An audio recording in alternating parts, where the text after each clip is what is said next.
मित्रों नमस्कार। Aryavart agriculture centre में आपका स्वागत है। आज हम आपको दिखा रहे हैं, ये हमारा खेत है और इसमें हमने गेहूं को छोड़ रहे हैं और जौ की तरफ आ रहे हैं। मतलब गेहूं को छोड़ के जौ की बुवाई की है हमने। तो आप देख सकते हैं कुछ छोटे छोटे जौ हैं। कोई रासायनिक खाद, कोई केमिकल खाद, कोई केमिकल स्प्रे इसमें नहीं किया था हमने, इसकी वजह से ये थोड़े छोटे रह गए थे। और आप देख रहे हैं चारों तरफ ये सफ़ेदे के पेड़ लगे हैं। अभी भविष्य में इनको कटवाने की योजना है, इनको नहीं रखेंगे हम, क्योंकि सफ़ेदा वाटर या पानी जो होता है ना उसको ज़्यादा सोखता है और भूमि का जल स्तर उसको कम करता है। तो भविष्य में इसको नहीं रखेंगे, अभी है जब तक हैं। और ये हमारा नेपियर लगाए थे, चारों तरफ नेपियर लगा दिया। ये हमारा देखो काला चारा है, इसको हमारे गाय बड़े शौक से खाती है। और इसकी एक ख़ास बात और ये है, ये पापरल और यूकेलिप्टस, हमने थोड़ा प्रैक्टिकल किया था। ये पापरल और यूकेलिप्टस के दोनों के बीच में देखो आराम से हो जाता है ये। तो आप जब भी कोई पौधा लगाते हैं उनके बीच में, तो ये यूकेलिप्टस के बीच में हो सकता है, तो और सारे पौधे हैं जो अच्छे पौधे हैं, फल वाले पौधे हैं, उनके बीच में हो सकता है। तो ये सबसे अच्छा विकल्प रहेगा। आपके पेड़ों के नीचे कुछ नहीं होता ना, ये बोलते हैं, तो पेड़ों के नीचे ये चारा हो सकता है आपका। तो आपके इनकम भी हो जाएगी और गाय के लिए, पशु के लिए चारा भी हो जाएगा।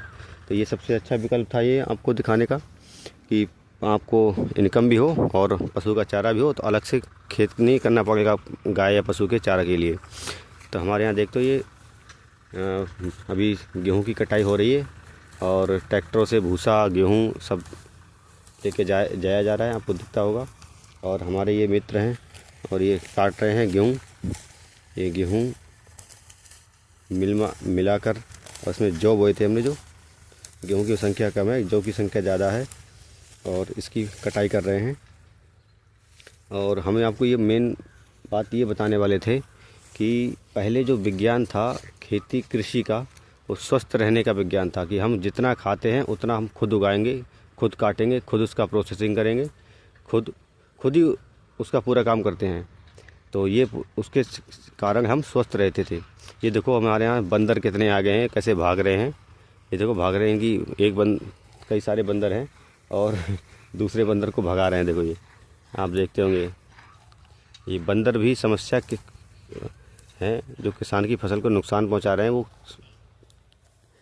समस्या पूरी इंसान के द्वारा बनाई हुई है, क्योंकि इन्होंने, ये बंदरों के जंगल थे जहाँ ये रहते थे, उनको उनके प्राकृतिक आवास थे, उनको ख़त्म कर दिया है। इसकी वजह से ये बेचारे अब गांव की तरफ या शहरों की तरफ घुस रहे हैं। ये समस्या लोग समस्या सुनाते हैं कि ये समस्या आ गई, कुत्तों की समस्या है, बंदरों की समस्या है। ये समस्या सब इंसानों के द्वारा बनाई हुई है, हमारे कुकर्म ऐसे हैं जिनसे ये समस्या बनी है। ये बंदर किसानों की फसल बर्बाद कर रहे हैं। इनके लिए प्राकृतिक आवास थे, जंगल थे, तब ये वहाँ रहते थे आराम से, तब इनको कोई फ़र्क नहीं पड़ता था। ये दिखा रहे हैं आपको, देखो कैसे ये बंदर हैं। अब ये जा रहे हैं आराम से, तब इनकी भी मुसीबत है कि बेचारे खाएं क्या। तो हमें दोबारा जंगलों को लगाना होगा। जंगल नहीं लगा सकते तो सड़क के किनारे कोर और जो नहर या नदी होती है या तालाब होता है उसके कोर फल वाले पौधे लगाने पड़ेंगे, जिससे इनको वहाँ खाना मिल जाए और वहाँ खाना मिल जाए इनको। फिर ये गांव की तरफ नहीं आएंगे। ये गांव की तरफ भूखा जो जानवर होता है वो बेचारा कुछ तो करेगा ही, नुकसान करेगा आपका। अब इनको अगर फल हैं तो उन्हें जंगल में मिल जाएंगे, नहर की तरफ मिल जाएंगे, वहाँ पानी मिल जाएगा और रहने का आश्रय मिल जाएगा और खाने का मिल जाएगा। तो ये गांव की तरफ क्यों आएंगे। तो ये सबसे अच्छा समाधान, प्राकृतिक समाधान है ये, जो होना चाहिए, मुझे नहीं लगता। तो ये आपको खेती दिखा रहे हैं, देखो अपने हिस्से की हम खेती खुद करते हैं और खुद ही इसको काटते हैं, हाथ से काटते हैं और हाथ से इसको थ्रेशर से मड़ाई कर देंगे इसकी। और जहाँ यंत्र की ज़रूरत है वहाँ थोड़ा यंत्र का इस्तेमाल कर लेते हैं हम, और फिर इसका पूरे साल के लिए हमारी जौ खाने के लिए हो जाएगा, सत्तू हो जाएगा। तो अल्कलाइन होता है, तासीर में ठंडा होता है, गर्मियों में के लिए अच्छा रहेगा। और ठीक है। तो और बात, जो लोग खेती नहीं करते हैं, दूसरे के हिस्से का खाना खाते हैं, खेती कोई दूसरा करे, मेहनत कोई दूसरा करे और खाएं, अपने आप खाना चाहते हैं, मेहनत कोई दूसरा करना चाहता है, तो उन लोगों को देखो आप, कभी शुगर है, कभी डायबिटीज़ है, कभी और क्या बोलते हैं इंसुलिन लगाना पड़ता है, जोड़ नहीं मुड़ते उनके, बैठ के उखरू नहीं बैठ मिलता है। टॉयलेट भी वो ऊपर वाली सीटें आ गई हैं, उन पे बैठ के टॉयलेट करते हैं, उन पे बैठ के शौच करते हैं।